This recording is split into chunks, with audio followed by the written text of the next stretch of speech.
All right, so for your first step, you want to make sure that your paper is in portrait style, so nice and tall. And then you're going to get a packet that has pictures of robots or robot parts inside. And your job is to draw a robot on your paper. You want to make it nice and big. You want to fill most of your space. So on a lot of these you can see, like, here are shapes for the head that you can choose from. Here are details for the face. On other pages, there's options for eyes, arms, legs, top of the head, nose, if you want to add controls. There's lots of different options, so choose whatever you like. You can include part of it from one page or another part from another page. So like maybe I like the body of this one, but I like the eyes over here. That's fine.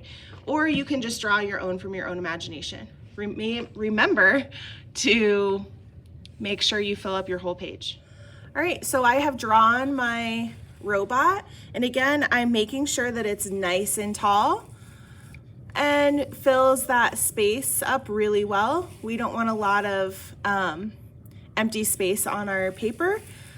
So I basically filled to the bottom and to the top.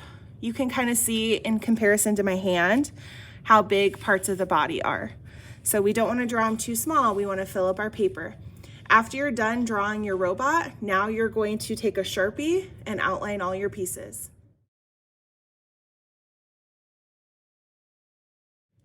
Okay, now that I have my robot drawn and I have traced it with Sharpie, make sure you erase your pencil marks.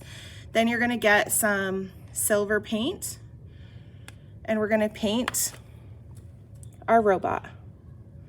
We're gonna try our best to stay in the lines. You're just gonna paint the whole thing silver, and then we'll add some colors later.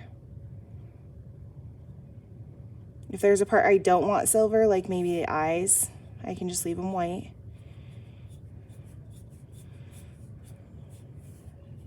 This eye, I decided to make it popping out of the face. So that's something that you could do.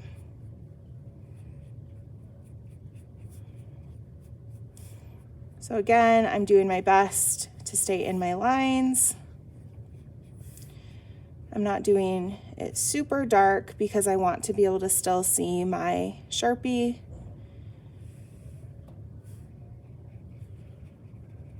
So that's your job now, paint your robot. Once our robot is dry, we're gonna take a black crayon and now we're gonna go over those lines again because they got a little dull with our paint.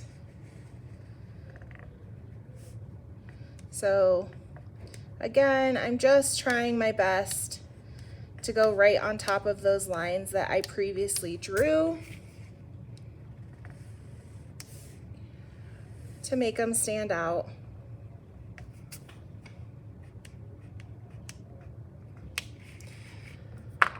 If you have really tiny areas like up here by the face, I could use a fine tip Sharpie, but we really don't want to use Sharpie on this because that paint kind of ruins our Sharpies. It dries them out super fast. So again, only super fine details like this part of the spring I can do with Sharpie. Most of it should be done with a black crayon. Once I finished using my black crayon to go over all of my lines again so they're nice and bright. Oh, looks like I forgot one here. I'm going to get neon oil pastels and I'm just going to do some random lines in corners. Mainly, I guess on the outside, I should say, on the inside of the outside.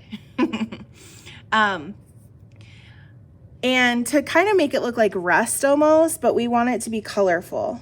So kind of like that, just around the edges. I'm gonna use a different color. We don't want to line the whole thing, but you can see that I'm just doing some spaces that have this color to them.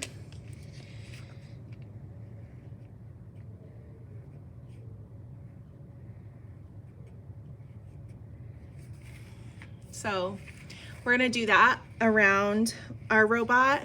Again, just along the edges. We're not gonna color a whole section with one of these. So now you can see that I did little lines around, so we have some color that pops. Okay, so for our background, you can choose to do stamps out of Legos. So basically, you just want to find some. You can make a pattern kind of like this by putting them all on one board, or you could do individual ones like this. You can choose your color, probably 3 colors max.